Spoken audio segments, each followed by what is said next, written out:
Larai kami tinggal bagi larai menel kalong ba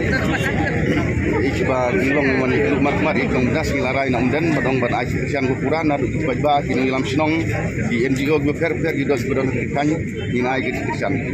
karena ngut ini terapi ya karena ngut dem la sibentit nomor sinong lakma hispa tam sinong na sinong tam yung mana jing kersan kan rekam ke jing kersan atau pensong lang sampai ka nagajakan ka ay ga peket kum institution mentah nomor ba ab hangne kip la banya kenu ba yekira kenu betah insa jalan kadang insa ya sangat insa kurang bakat pindah